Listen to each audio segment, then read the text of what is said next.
pregação na primeira epístola de Paulo a Timóteo. E a escolha desta epístola se dá, obviamente, pelo seu conteúdo, porque é um conteúdo voltado para a igreja.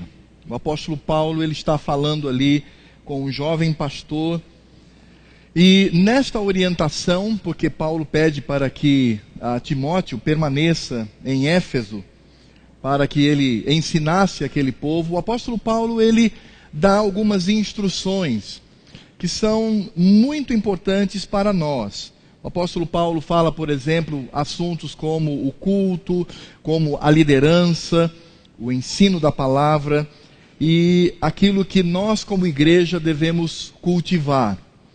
Então o nosso intuito é relembrar, nós já colocamos essa carta para os irmãos já há algum tempo, relembrar alguns princípios para a nossa igreja.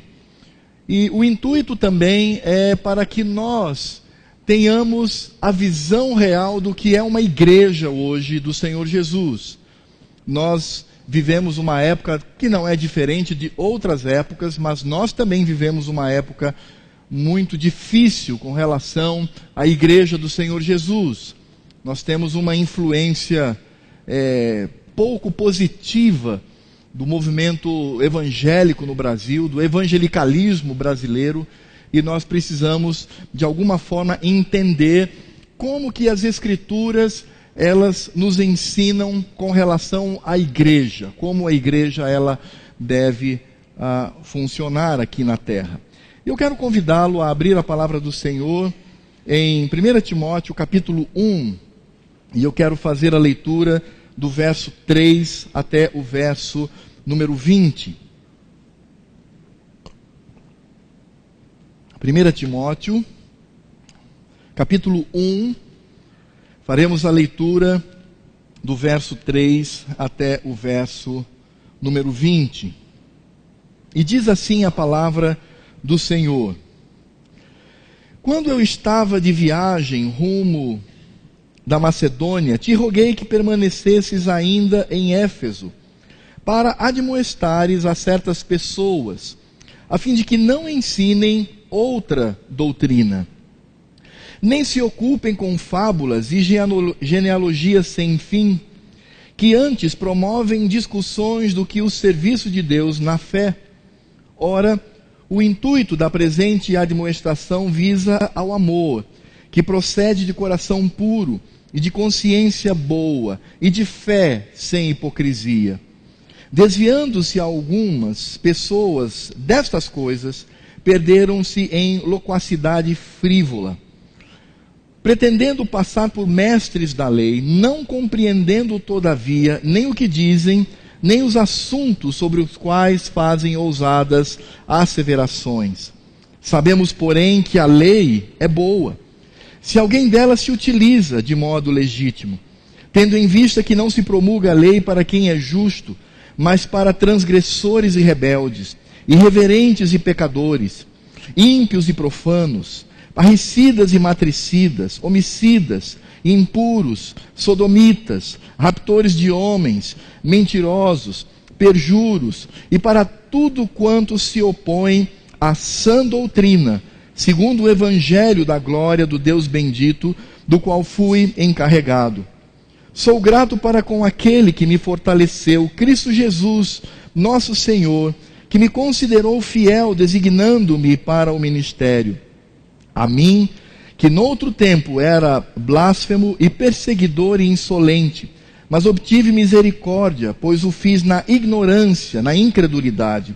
Transbordou, porém, a graça de nosso Senhor com a fé e o amor que há em Cristo Jesus. Fiel é a palavra e digna de toda aceitação, que Cristo Jesus veio ao mundo para salvar os pecadores, dos quais eu sou o principal. Mas por esta mesma razão, me foi concedida misericórdia para que em mim, o principal, evidenciasse Jesus Cristo, a sua completa longanimidade, e servisse eu de modelo a quantos hão de crer nele para a vida eterna. Assim, ao Rei eterno, imortal, invisível, Deus único, honra e glória pelos séculos dos séculos. Amém. este é o dever que te encarrego, ó filho Timóteo, segundo as profecias de que antecipadamente foste objeto. Combate, firmado nelas, o bom combate, mantendo fé e boa consciência, porquanto alguns, tendo rejeitado a boa consciência, vieram a naufragar na fé, e dentre esses se contam Himeneu e Alexandre, os quais entreguei a Satanás, para serem castigados, a fim de não mais blasfemarem. Irmãos, esta palavra é uma palavra inicial. E a gente percebe aqui claramente, para aqueles que estiveram atentos à leitura, qual é a preocupação do apóstolo Paulo. Como eu disse no início, Paulo ele está de viagem, como ele mesmo diz aqui. Ele está indo para a Macedônia e ele pede então para que Timóteo, um jovem pastor entre 35 a 40 anos, aquele jovem pastor permanecesse em Éfeso para o ensino. É impressionante lembrar também que Paulo, um tempo antes, quando ele se reúne com os presbíteros daquela cidade, ele os adverte dizendo que lobos vorazes iriam entrar no rebanho para desfazer o ensino, para desfazer a doutrina. E nós percebemos que este problema que nós vivemos entre a doutrina do Evangelho, a doutrina das Escrituras e essa desfiguração do Evangelho não é algo peculiar a nós. É algo que já acontece na época do apóstolo Paulo. Nós não temos detalhes, minúcias aqui em Timóteo, mas nós podemos de alguma forma inferir que tipo de ensinamento estava acontecendo. E nós vamos perceber que o ponto central aqui é a lei de Deus. É a maneira como o crente ele deve se comportar diante da lei do Senhor. Como que nós podemos encarar a lei do nosso Deus? E aí vai a pergunta: como é que nós crentes devemos nos comportar diante da lei do Senhor? Quando a lei diz que nós não podemos ter outros deuses diante do Senhor. Quando a lei diz que nós não podemos fazer imagem de escultura e nem adorá-las, nem cultuá-las. Quando a palavra de Deus diz que nós não devemos usar o nome do nosso Deus em vão. Quando a palavra de Deus diz que nós devemos guardar o dia do Senhor com rigidez para a glória de Deus. Quando a palavra do Senhor fala que devemos honrar pai e mãe. Quando diz que nós não podemos adulterar, nós não podemos matar, nós não podemos dizer falso testemunho, nós não podemos cobiçar. Qual deve ser o comportamento do crente diante desta lei? E é claro que algumas pessoas, e possivelmente nessa época já existiam crentes ou pessoas que se diziam crentes, afirmando que nós não devemos mais viver debaixo da lei no que diz respeito ao cumprimento dessa lei. E é claro que ao olharmos para o Velho Testamento, nós vamos perceber que a lei do Senhor, a lei de Deus, ela possuía várias formas. Nós tínhamos, por exemplo, as leis que são chamadas leis cerimoniais. Eram aquelas leis que determinavam como os animais deveriam ser sacrificados, como que as pessoas deveriam expiar o seu pecado, a maneira como a dinâmica do culto no Velho Testamento deveria acontecer com a presença de um sacerdote. E é claro que estas leis cerimoniais, elas não têm mais nenhuma atividade entre nós, porque Cristo veio. Cristo já está entre nós. Cristo já veio, já pagou como Cordeiro de Deus. Então não faz mais nenhum sentido ficar sacrificando animais, ou ficar tocando o chofar no culto, ou ficar celebrando as práticas de Israel. Isso não faz mais nenhum sentido. Essas leis cerimoniais, elas não devem mais ser motivo da nossa preocupação. Existiam também as leis civis.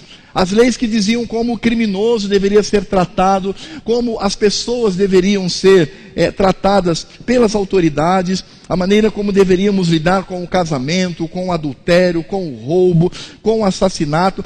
E de fato, estas leis civis, elas também não se aplicam diretamente a nós, porque elas estão aplicadas ali naquele momento do Velho Testamento. Mas nós também temos a lei moral. E esta lei moral, esta sim, vigora até hoje. Porque quem tem coragem de dizer que Deus revogou o não matarás? Quem pode dizer que Deus revogou o não farás para ti imagem de escultura? Quem pode afirmar que Deus revogou o não adulterarás? Quem pode afirmar que Deus revogou o guardar o dia do Senhor? Estas leis são leis morais e que devem ser utilizadas nos nossos dias. E o que Paulo está tratando é exatamente isto. É como nós devemos nos comportar diante da lei. E nessa introdução, eu gostaria, antes de entrarmos no texto propriamente dito, eu gostaria de trazer aqui a nossa visão com relação a isso. Qual é a nossa visão com relação à lei de Deus e às suas funções hoje na igreja? Pela nossa tradição reformada, nós entendemos que a lei do Senhor, a lei moral, esta lei que está contida nos 10 mandamentos, ela existe para intimidar os malfeitores. Ou seja, esta lei ela vem refrear aquele homem que não é crente, aquele homem que não tem nenhum compromisso com Deus. Mas de alguma forma, esta lei vem fazer com que estes malfeitores externamente venham ter um comportamento. Então hoje, por exemplo, se alguém rouba, ele obviamente vai ser constrangido pela lei de Deus. Se alguém comete adultério, de alguma forma ele vai ser constrangido porque ele sabe que aquilo não é correto. Se alguém hoje, por exemplo, mente, ele sabe que o mentir não é correto. Então o incrédulo, a lei do Senhor, ela existe inclusive para mostrar ao incrédulo como ele deve se comportar. Por isso, todas as pessoas são indesculpáveis diante de Deus. Deus já determinou a lei do comportamento, da moral, e qualquer pessoa, qualquer indivíduo, mesmo não sendo crente, ele precisa olhar para esta lei e perceber os princípios de Deus. Mas a lei também ela tem uma segunda função. E o apóstolo Paulo nos diz que a lei de Deus, esta lei moral, ela vem para punir o homem. Nesse sentido é que nós entendemos que a lei ela condena intimamente o coração do homem, mas ela também nos conduz a Cristo, arrependidos de nossos pecados. Por isso a lei serviu de aio, a lei serviu de servo para mostrar o pecado do coração do homem e nos conduzir a Deus. Ora, eu só descobri que era pecador por causa da lei de Deus. Eu só descobri que era condenado ao inferno por causa da lei de Deus. Então a lei de Deus ela não existe apenas para mostrar um comportamento correto na sociedade, mas ela também existe para condenar o indivíduo e ao mesmo tempo, com relação aos eleitos, conduzi-los a Cristo arrependidos. Mas a lei de Deus também possui uma terceira função. Então, além da lei refrear o comportamento dos malfeitores, e além da lei punir, ou seja, condenar e ao mesmo tempo conduzir as pessoas arrependidas a Cristo, para que creiam em Cristo e sejam salvas, mas a lei também ela educa o crente na vontade de Deus. A lei ela exorta, a lei ela ensina o crente como ele deve se comportar. A lei de Deus, ela não foi revogada com relação a isto. Nós não podemos confundir toda a discussão que se trava nas palavras do apóstolo Paulo, nas palavras do Senhor Jesus com relação à lei. Algumas pessoas inadvertidamente dizem, mas a lei, ela foi revogada, ela não tem mais nenhuma serventia para nós. Não é isto. O que Paulo, no seu ensino geral, fala com relação à lei é que a lei não salva. A lei, ela apenas condena e nos conduz a Cristo, para nós que somos eleitos de Deus. Mas em nenhum momento essa lei foi revogada, pelo contrário, o apóstolo Paulo diz que esta lei é boa e santa. Porque Paulo mesmo diz, como eu saberia que adulterar é pecado se a lei não me dissesse? Como eu saberia que roubar é pecado se a lei não me dissesse?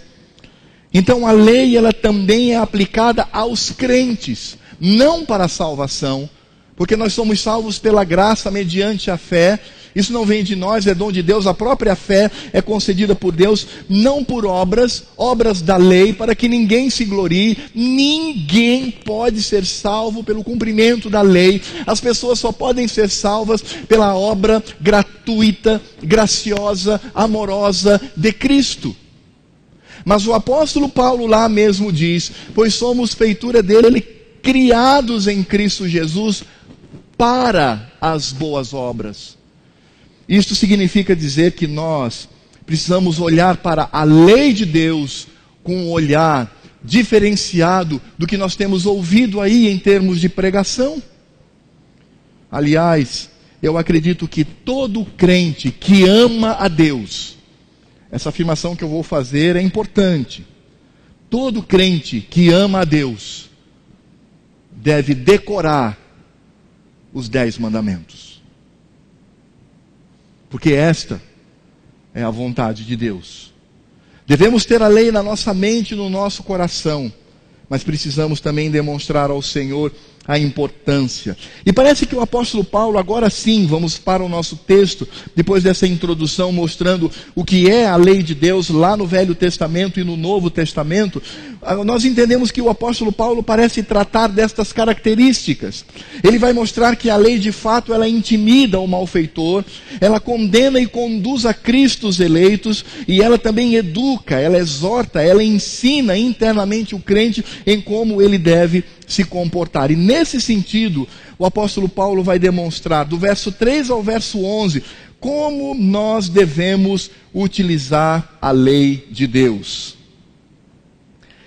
E, irmãos, eu gosto de enfatizar que na lei de Deus nós encontramos também o 4º mandamento. E eu acredito que muitos crentes têm quebrado este mandamento, porque de fato ainda não entendeu qual o propósito da lei na vida do crente. E o apóstolo Paulo então, ele inicia mostrando que o ensino deturpado da lei é algo que pode ser pernicioso. Ele diz aqui do verso 3 ao verso 7, acompanhe comigo. Ele diz: quando eu estava de viagem rumo à Macedônia, te roguei que permanecesses ainda em Éfeso para admoestares a certas pessoas, a fim de que não ensinem outra doutrina, nem se ocupem com fábulas e genealogias sem fim, que antes promovem discussões do que o serviço de Deus na fé. Ora, o intuito da presente admoestação visa ao amor, que procede de coração puro, e de consciência boa, e de fé sem hipocrisia. Desviando-se algumas pessoas destas coisas, perderam-se em loquacidade frívola, pretendendo passar por mestres da lei, não compreendendo todavia nem o que dizem, nem os assuntos sobre os quais fazem ousadas asseverações. Ora, o que Paulo está falando aqui é algo muito simples.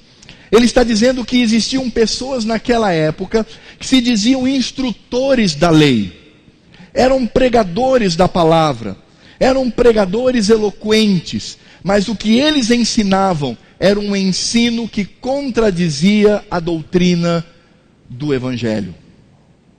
Interessante que a palavra aqui traduzida por doutrina, ou essas doutrinas ensinadas, ou essas falsas doutrinas, ou este falso ensino, traz literalmente a palavra heterodoxia, ou seja, hétero, ou seja, alguma coisa que é variada, alguma coisa que é plural, alguma coisa que pode agregar à doutrina de Deus qualquer coisa do mundo.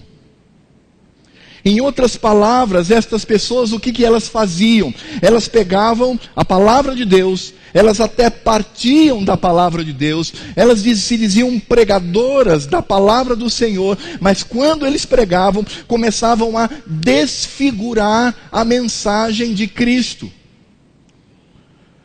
É por isso que nós encontramos a palavra traduzida aqui por fábulas ou mitos, ou seja, eles olhavam para a palavra, eles não pregavam nada sobre os deuses estranhos, eles não pregavam sobre os ídolos, eles não pregavam sobre o panteão grego com todas as suas divindades, eles não pregavam deuses estranhos lá do Oriente, não, eles abriam as Escrituras e pregavam as Escrituras, e no momento então em que eles pregavam as Escrituras, eles começavam sutilmente desfigurar a palavra de Deus. É por isso que o apóstolo Paulo utiliza essas duas palavras. A fábula traz a prática de desfigurar aquilo que o Senhor nos ensinou. E quando nós olhamos para essa expressão fábula, nós vamos entender, por exemplo, que está no capítulo 4, versos 6 e 7 de 1 Timóteo, quando Paulo diz assim: expondo estas coisas aos irmãos, serás bom ministro de Cristo Jesus, alimentando com as palavras da fé e da boa doutrina que tens seguido, mas rejeita as fábulas profanas e de velhas caducas, exercita-te pessoalmente na piedade.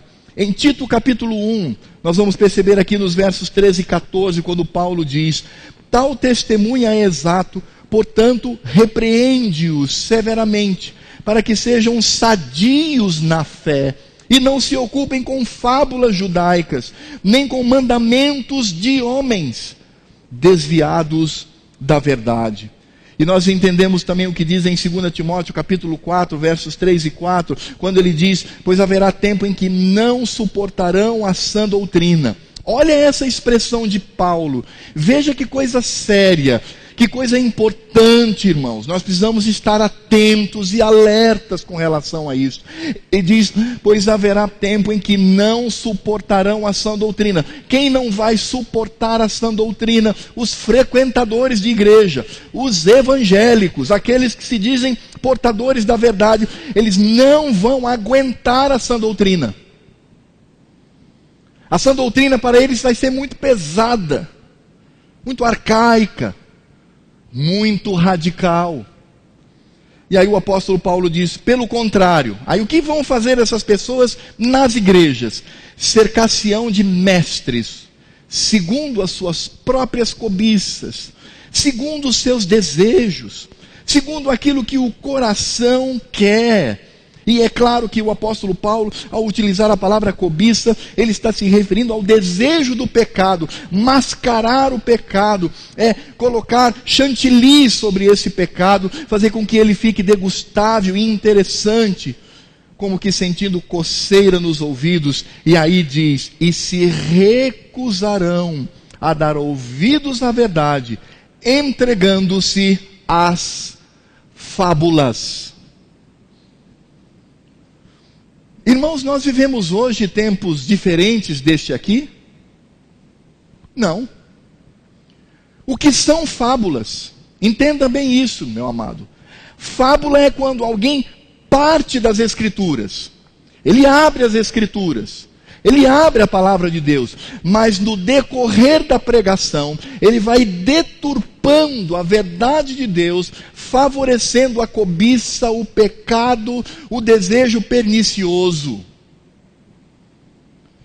Aliás, há muito pastor que tem transformado o pecador depravado em vítima de um processo social. Tem muito pastor dizendo que crianças com o coração cheio de pecado dizem que elas são vítimas dos seus próprios pais.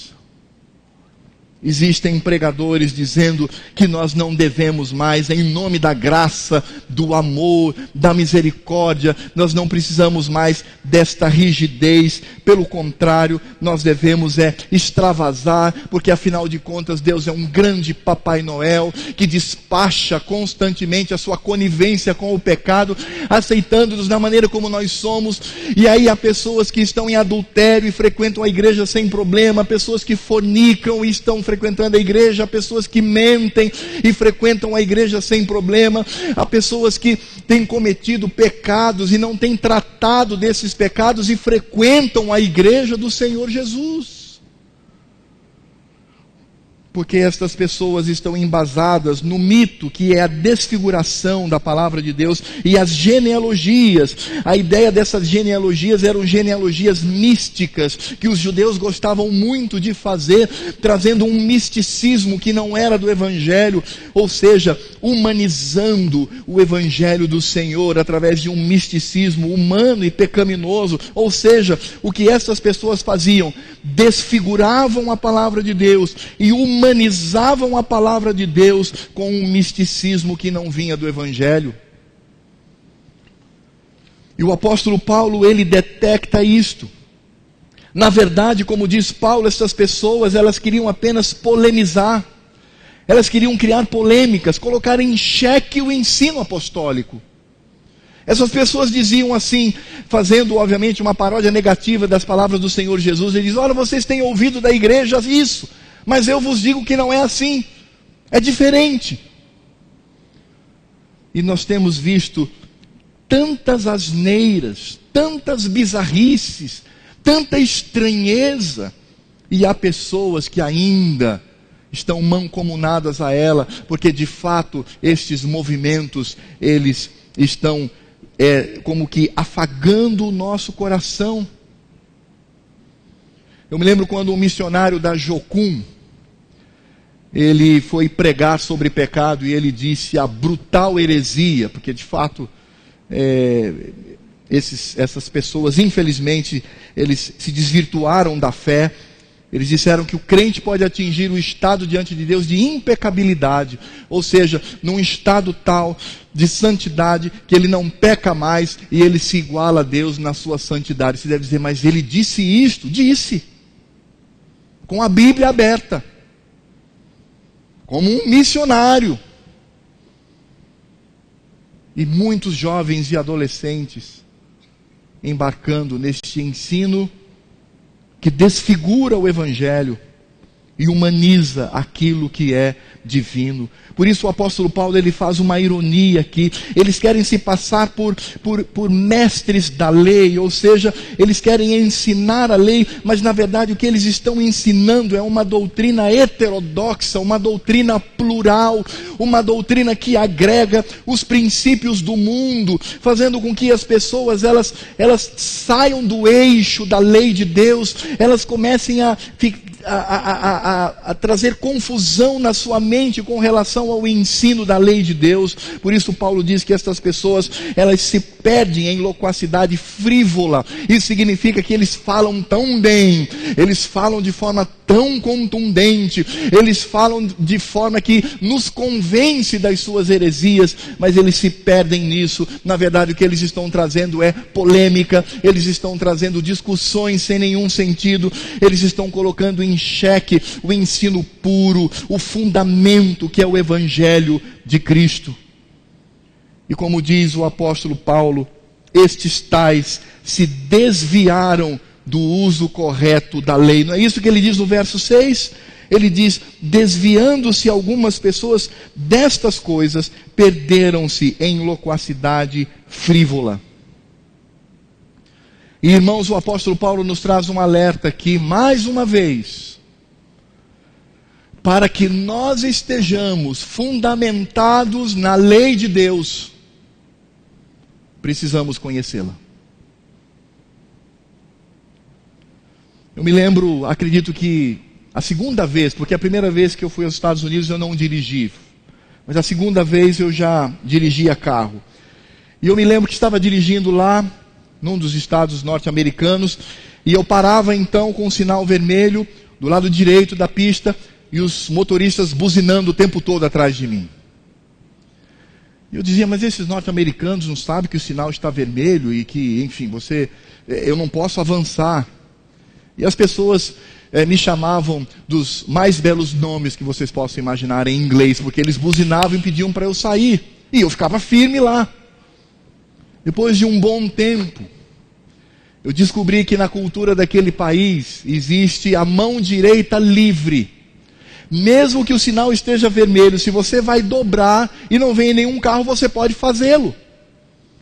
Então eu descobri que o problema não eram as pessoas atrás de mim, o problema era eu. E por que eu estava comendo? Eu achava que estava certo, mas é porque toda a carga de lei de trânsito que eu levava para aquele lugar eram as leis brasileiras. E eu achava que estava certo. Eu não fazia aquilo por pirraça. Eu não fazia aquilo porque queria enervar aquelas pessoas. Eu fazia aquilo porque eu desconhecia a lei de Deus. Por isto, é muito importante que nós conheçamos a lei de Deus, as Escrituras Sagradas, conheçamos o que é o Evangelho em profundidade. Porque senão a gente ouve aquele pastorzinho lá na televisão, que é muito famoso, e embarcamos naquilo que ele diz. Nós lemos aquele livro daquela irmã tão abençoada, e embarcamos no que ela diz.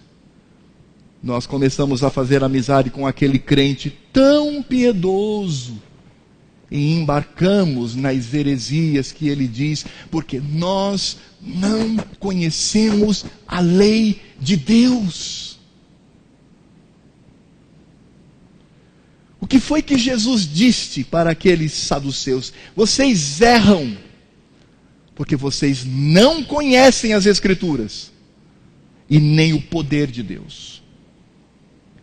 Muito crente não conhece as Escrituras, vive na superficialidade, vive na espuma, pensando no oceano, não se aprofunda naquilo que deve se aprofundar. Se aprofundam na novela, se aprofundam nos jogos que nós teremos agora no Brasil, nessa Copa das Confederações, se aprofundam no seu local de trabalho, porque querem melhorar e tudo, e não há nenhum erro nisso, irmão, não há nenhum pecado nisso. Só que essas pessoas só se aprofundam naquilo que é efêmero, e com relação às Escrituras, são pessoas como que bebês, e é interessante que alguns apóstolos afirmavam assim: como eu gostaria de escrever para vocês sobre coisas profundas, mas eu não posso fazê-lo, porque vocês são bebês, vocês estão no leitinho ainda, vocês são fracos, e precisam, obviamente, de um ensino menos aprofundado. Aquelas pessoas se desviaram da lei, e é por isso que o apóstolo Paulo ele vai mostrar para nós qual é a utilização correta dessa lei. E no verso 6, ele demonstra a aplicação desta lei como a manifestação do amor. E ele diz aqui na palavra do Senhor, no verso 5, ora, verso 6 não, mas verso 5, o intuito da presente admoestação visa ao amor, que procede de coração puro e de consciência boa, de fé sem hipocrisia. Ora, quando Paulo diz que o objetivo dele é centralizar o amor que vem da pureza, da bondade, da veracidade, ele está falando desta lei na vida do crente. Porque qual é o resumo da lei de Deus? Bom, isso pelo menos eu acho que a maioria sabe. Amar a Deus sobre todas as coisas, e ao próximo como a si mesmo. O apóstolo Paulo lá em Gálatas diz que o cumprimento da lei é o amor ao próximo. Paulo está dizendo que nós como crentes, Paulo diz assim: eu estou dizendo isto para vocês, destas pessoas com a sua loquacidade frívola, com a sua conversação fiada, com o seu papo que não leva a absolutamente nada, somente as brigas, somente a contenda. Eles só querem polemizar a igreja do Senhor. Paulo diz: porque eu quero que vocês usem corretamente a lei do Senhor, e a utilização correta da lei de Deus para o crente é a prática do amor. Se eu amo a Deus, eu o conheço. E o meu conhecimento de Deus vem do conhecimento das Escrituras Sagradas. Se eu amo o meu próximo, eu o conheço, eu vou me envolver com ele, e eu vou ser bênção na vida dele, bênção de Deus na vida dele. É por isso que a lei, ela é boa. A lei, de fato, ela é algo importante, porque no passado ela nos conduziu a Cristo.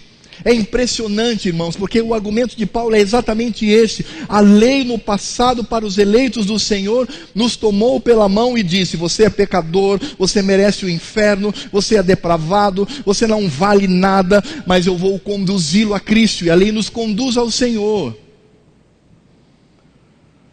Por isso a lei é boa, porque ela também, de alguma forma, ela intimida os transgressores e os rebeldes, mesmo aqueles que não são crentes, mesmo aqueles que não querem seguir ao Senhor. De alguma forma, ela está, obviamente, intimidando estas pessoas. É o que Paulo diz aqui no verso 9. Ele diz: tendo em vista que não se promulga a lei para quem é justo. E o que Paulo está querendo dizer com isto? Está dizendo que o justo agora, ele está livre do cumprimento da lei? Não, ele está dizendo a promulgação quanto à sua maldição. O crente não está mais debaixo da maldição da lei. Mas esta lei serve para os transgressores e rebeldes, porque todos são indesculpáveis com relação à lei de Deus. E sabe o que me impressiona? É que quando o apóstolo Paulo vai falar dos depravados, daqueles que não amam a Deus, daqueles que desconhecem a Deus, e que a lei do Senhor está sobre eles, dizendo o que eles deveriam fazer, nós vamos perceber que o apóstolo Paulo, de alguma forma, ele está tratando aqui dos 9 primeiros mandamentos dos 10 que nós conhecemos. Por exemplo, quando o apóstolo Paulo usa a palavra ímpio, o sentido desta palavra, sem dúvida nenhuma, significa que nós não podemos tomar o nome do nosso Deus em vão. Ou seja, nós não podemos fazer com que o nome do Senhor, ele seja banalizado. Quando Paulo utiliza a palavra pecadores, ele está falando de pessoas que não podem fazer ídolos e adorá-los. Quando o apóstolo Paulo fala sobre profanos, ele está dizendo que essas pessoas não podem ter outros deuses diante de si. Quando fala sobre irreverentes, o apóstolo Paulo utiliza uma palavra muito conhecida na sua época e fala daqueles que quebram o dia do Senhor, porque numa semana de 7 dias, 6 são os dias que nós utilizamos e o Senhor nos tem dado. 1 pertence ao Senhor, porque durante a semana nós temos um dia que é dedicado ao Senhor. Quem quebra isto, Paulo diz, é irreverente. Ele fala de parricidas e matricidas, ou seja, aqueles que não honram o pai e a mãe. Ele fala de homicidas, ou seja, aqueles que matam. Eles estão quebrando a lei do Senhor, não matarás. Ele fala dos impuros e sodomitas. E impuro aqui é todo heterossexual que comete impureza sexual. A palavra traduzida por sodomita fala dos homossexuais que praticam a homossexualidade. A homossexualidade é pecado diante do Senhor. Ele está falando aqui dos pecados de ordem sexual. Ele está falando do 7º mandamento. Ele está falando não adulterarás. Ele está falando aqui de raptores de homens. Ou seja, aquelas pessoas que raptavam pessoas, transformando-as em escravos e vendendo-as como escravas. E o Senhor está mostrando aqui através de Paulo a lei que fala: não roubarás, não furtarás. O apóstolo Paulo fala de mentirosos e pessoas que praticam o perjuro, e ele está dizendo aqui: não dirás falso testemunho contra o teu próximo. É impressionante, porque dá-nos a ideia de que o apóstolo Paulo, de alguma maneira, ele está dizendo que aqui se aplica as leis do Senhor, os 10 mandamentos, a lei moral de Deus. E o que Paulo está dizendo aqui é muito simples: esta lei, para o crente, se manifesta nas práticas do amor. Quer praticar a lei de Deus? Ame a Deus e ame ao próximo como a si mesmo. E você vai praticar a lei do Senhor. Ao mesmo tempo, os crentes não estão mais debaixo da maldição desta lei, porque ela já cumpriu o seu papel. Ela mostrou que eu era depravado e me conduziu a Cristo para a salvação. E ao mesmo tempo o apóstolo Paulo diz: mas ela também é apontada para os malfeitores, aqueles que não são de Deus, mostrando que suas práticas são pecaminosas. É impressionante como hoje a igreja, ela tem tolerado o pecado. Ela tem tolerado homens mentirosos. Ela tem tolerado os profanos, os irreverentes. Tem tolerado os impuros, os sodomitas, os ladrões. A igreja tem se mancomunado a homens e mulheres desonestos. Quando a igreja do Senhor Jesus, ou que deveria ser do Senhor Jesus, se agrega a certos grupos políticos partidários, sendo coniventes com a impiedade daquelas pessoas e participando daquilo. As igrejas têm tolerado dentro de si o adultério, a igreja tem tolerado dentro de si o divórcio. Eu me lembro que nesta última reunião da executiva do Supremo Concílio foi um constrangimento, porque, só para que os irmãos saibam, quando um pastor ele é jubilado, ou seja, ele se aposenta aos 70 anos, ele recebe um certificado e a esposa recebe uma medalha. E aí foi lido de um pastor que já estava no seu 3º casamento. E aí surgiu aquela pergunta que constrangeu todo mundo: senhor presidente, nós vamos dar a medalha para quem? Para a primeira esposa, para a segunda esposa ou para a terceira esposa deste homem? Mas ele é pastor. E a igreja tem tolerado tudo isto.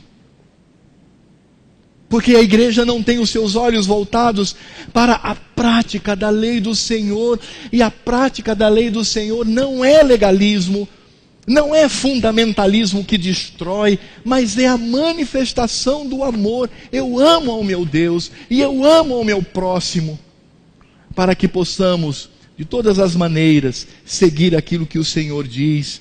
E há algo impressionante que o apóstolo Paulo diz no finalzinho do verso 10, quando ele termina a seleção dos malfeitores. Ele fala impuros, sodomitas, raptores de homens, verso 10, mentirosos, perjuros. E ele diz: e para tudo quanto se opõe à sã doutrina. A expressão doutrina aqui é a lei de Deus, porque o contexto é a lei.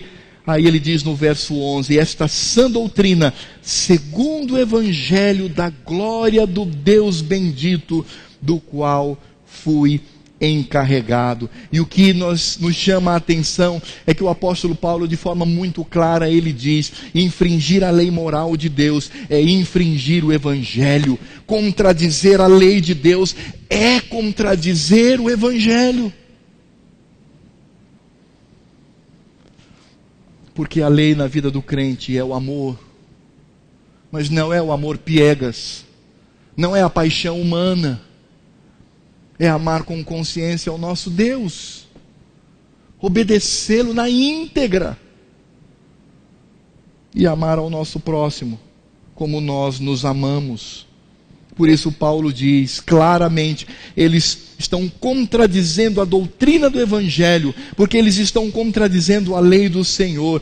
É claro que existe sim, e por favor me entendam agora, existe uma contradição entre lei e salvação, o Evangelho, sim, no que diz respeito à salvação, porque a lei não salva. Tem muita gente que acha que pode ser salvo pela prática da lei. Não. Ninguém pode ser salvo praticando a lei, seguindo a lei. Nós só somos salvos pela graça de Cristo, pela obra redentiva, pela cruz.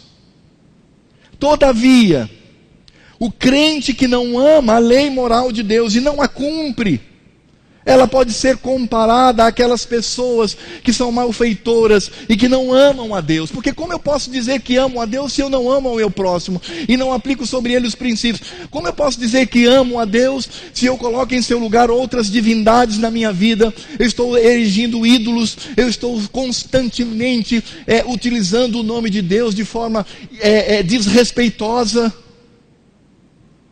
Como eu posso dizer que amo a Deus se não dedico um dia da semana para Ele, junto com a minha família? Não, o dia do Senhor é para pescar, é para caçar, é para ir para o parque, é para ir para cinema, é para fazer piquenique. Como eu posso dizer que amo a Deus quando faço isto? Mas não dá aquela sensação de que esse tipo de mensagem é radical? Você não tem essa sensação? Mas é muito radicalismo. É muito radical isso. A gente precisa de alguma forma entender que a graça ela relativizou um pouco esta lei. A gente não tem essa impressão? Era isto que aqueles supostos mestres da lei pregavam na época de Timóteo, que Paulo diz: fica em Éfeso, fica aí, rapaz, e prega o Evangelho, a lei de Deus, para que esta lei não seja deturpada.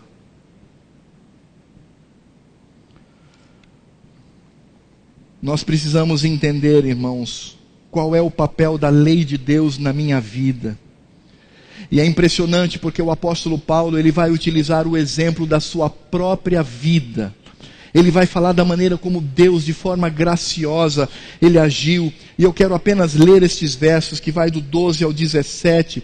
E veja como o apóstolo Paulo desenvolve isto na sua vida e no seu ministério. com relação à graça de Deus e com relação ao amor que ele tem pela lei de Deus. Ele diz no verso 12: sou grato para com aquele que me fortaleceu, Cristo Jesus, nosso Senhor, que me considerou fiel, designando-me para o ministério. A mim, olha só, a mim, Paulo, que no outro tempo era blasfemo e perseguidor e insolente, eu era depravado, eu vivia na miséria do pecado, mas ele diz: obtive, porém, misericórdia, pois o fiz na ignorância e na incredulidade. Ou seja, eu era blasfemo, perseguidor e insolente, porque eu era cego, eu estava morto, eu estava na ignorância, na incredulidade, mas o Senhor me transformou em alguém que se tornou fiel. Verso 14 ele diz: transbordou, porém, a graça de nosso Senhor com a fé e o amor que há em Cristo Jesus. Essa expressão, transbordou, porém, a graça, ele está dizendo que um homem da estirpe do apóstolo Paulo, da depravação do apóstolo Paulo, que chegou a matar crentes na sua época, ele foi alcançado pela graça do Senhor, com a fé e o amor que há em Cristo Jesus. E aí então no verso 15 ele diz: fiel é a palavra e digna de toda aceitação que Cristo Jesus veio ao mundo para salvar os pecadores, dos quais eu sou o principal. Mas por esta mesma razão me foi concedida misericórdia, para que em mim, o principal dos pecadores, evidenciasse Jesus Cristo a sua completa longanimidade, e servisse eu de modelo a quantos hão de crer nele para a vida eterna. E aí o apóstolo Paulo, ele explode o seu coração numa doxologia no verso 17: assim ao Rei eterno, imortal, invisível, Deus único, honra e glória pelos séculos dos séculos. Amém. O que Paulo está dizendo é: vocês ouviram o que eu falei com relação à lei de Deus, que a lei de Deus ela é boa, porque se nós amamos ao Senhor, amamos a sua lei, nós precisamos entender que esse amor vem do reconhecimento do que Deus fez em nós. Meu irmão, você não tem noção do que significa ir para o inferno. Você não tem noção do que isso significa. Meu irmão, nós não temos noção do que significa estar longe do Senhor e viver sob o domínio de Satanás, do mundo e da carne. O Senhor nos olhou e nos retirou deste império das trevas, deste poder malévolo, nos retirou dali e nos concedeu uma posição virtuosa no seu reino. Mas isso não foi barato, isso não foi de graça. Ele mandou o seu único filho, seu filho amado, eternamente gerado por Deus, para que viesse a este mundo e morresse no nosso lugar. Você seria capaz de dar um de seus filhos por um traficante de drogas? Você seria capaz de dar um de seus filhos por um pedófilo? Você seria capaz de dar um de seus filhos para um assassino inveterado? Não, mas Deus fez isto.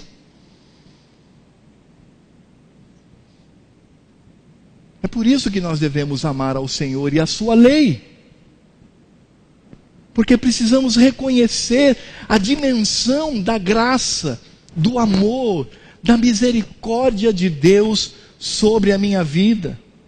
É isso que Paulo está dizendo. Vocês lembram do que eu era? Eu era o principal dentre todos os pecadores, mas Deus me alcançou e transformou aquela miséria humana em padrão de fé. Eu que antes matava os crentes, hoje eu sou o padrão daquilo que Deus pode fazer na vida de um indivíduo. Eu acredito que Paulo está dizendo, em outras palavras, se Deus foi capaz de me salvar, é porque Ele está me colocando como exemplo e dizendo: não há pecado, não há culpa, não há nada que possa impedir a graça, a misericórdia e o amor de Deus em resgatar o ser humano para a salvação eterna.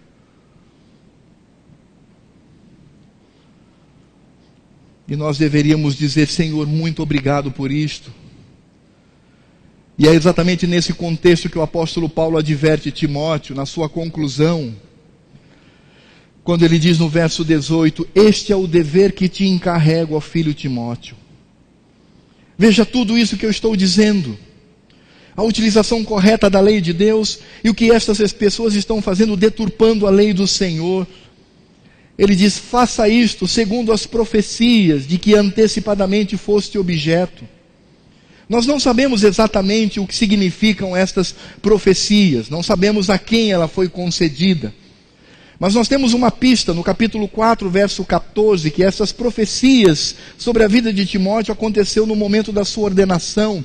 Quando Paulo, lá no capítulo 4, verso 14, diz: não te faças negligente para com o dom que há em ti, o qual te foi concedido mediante profecia, com a imposição das mãos do presbítero. Então, de alguma forma, o que nós podemos entender aqui nessa frase de Paulo, é que estas profecias concederam a Timóteo o dom, a capacidade de pregador. Então Paulo diz: combate, firmado nelas, o bom combate, lute, seja um lutador, seja um guerreiro, defendendo a lei do Senhor, defendendo o Evangelho. Claro que o apóstolo Paulo diz que aquele jovem pastor deveria manter a sua fé, ou seja, deveria ser fiel e boa consciência no seu coração, santidade e fidelidade ao Senhor. Ele diz: porquanto alguns, tendo rejeitado a boa consciência, vieram a naufragar na fé. E dentre esses se encontram Himeneu e Alexandre, os quais entreguei a Satanás para serem castigados, a fim de que não mais blasfemem contra o Senhor. Algo que deve chamar a nossa atenção aqui nessa palavra do apóstolo Paulo: alguns afundaram a sua vida com relação à fé. E sabe o que nos assusta? É que quando ele cita Himeneu e Alexandre, possivelmente essas pessoas sejam aquelas que estão especificadas em 2 Timóteo capítulo 2, verso 17 e 18, e capítulo 4, de 13 a 15. Este Himeneu era um homem que se dizia crente, que frequentava a igreja, mas dizia: a ressurreição de Cristo e a ressurreição dos mortos já aconteceu, os crentes não vão mais ressuscitar. Ele pregava isto.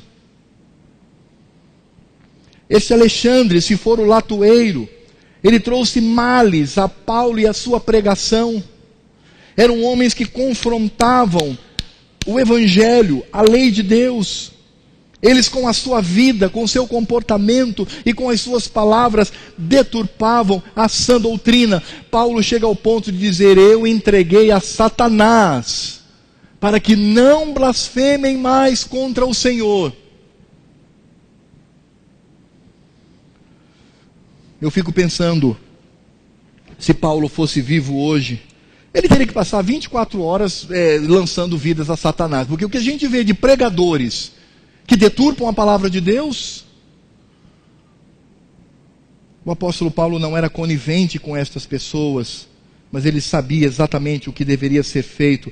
São entregues ao seu próprio rei as forças que agem no coração, mesmo tendo aquela posição tão atraente de pregador. Paulo diz: eu os entreguei a Satanás, porque eles põem a perder os crentes do Senhor Jesus. Meus amados, qual é a aplicação final de tudo isso que nós ouvimos? Desta profundidade, daquilo que o crente deve pensar com relação à lei de Deus. Sabendo que a lei existe para refrear os malfeitores. Esta lei também existe para mostrar que eu sou depravado e que eu preciso de Cristo para ser salvo. Esta lei que, depois de salvo, diz como eu devo me comportar diante do Senhor. Qual seria a aplicação final disto? Eu creio que nós poderíamos encerrar este sermão com duas perguntas. A primeira delas é esta: como eu, crente no Senhor Jesus, defino a lei moral do Senhor nos dias de hoje? Em outras palavras, o que são os 10 mandamentos para mim hoje?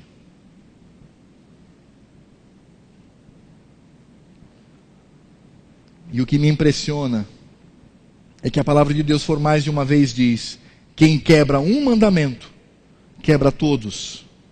E por isso precisa da graça e da misericórdia do Senhor. Nós precisamos rever isto, irmãos. E não adianta ficar escolhendo quais os mandamentos que eu vou cumprir e quais os mandamentos que eu posso burlar. Porque isto é sério diante de Deus. A pessoa pode parecer o mais cândido crente de todos. Se quebrou um mandamento, ele precisa ir aos pés do Senhor arrependido para ser perdoado por aquele pecado. É como diz as Escrituras, nós não podemos transformar a graça de Deus em libertinagem, relativizando aquilo que Deus colocou como fundamento. A segunda pergunta que nós devemos fazer também, com base no que o apóstolo Paulo diz, é: por que os desvios da fé, os desvios doutrinários, as deturpações das Escrituras são tão bem-vindos e tão bem aceitos pelas multidões? Porque a grande maioria daquelas pessoas que afirmam ter Cristo na vida convivem tão bem com estes desvios e estas desfigurações do Evangelho, que é firme, que é inalterável e que não pode ser relativizado de forma nenhuma.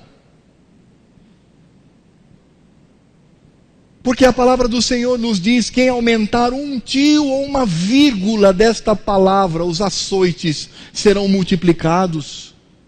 Maldito aquele que acrescenta ou diminui a lei de Deus, as Escrituras sagradas. Mas por que essas pessoas recebem tão bem esses desvios e são vistos como sofisticação? São vistos como verdadeira espiritualidade, quer seja por um misticismo estranho ou por relativizar a lei do Senhor. Por que são bem aceitas? Porque estas deturpações, elas afagam o coração daquele que tem desejo pelo pecado. Mais do que nunca, meus amados irmãos, meus queridos irmãos, companheiros de batalha no reino do Senhor, mais do que nunca, precisamos estar firmados naquilo que devemos conhecer. Por isso, se eu amo a Deus, eu conheço a lei do meu Deus e eu cumpro a lei do meu Senhor. Como defino a lei moral de Deus nos dias de hoje? É algo que eu devo responder no coração. Porque os desvios são tão bem aceitos pelas multidões, é algo que deve diferenciar-me destes, para a glória do Senhor. Pastor Heleno, por favor.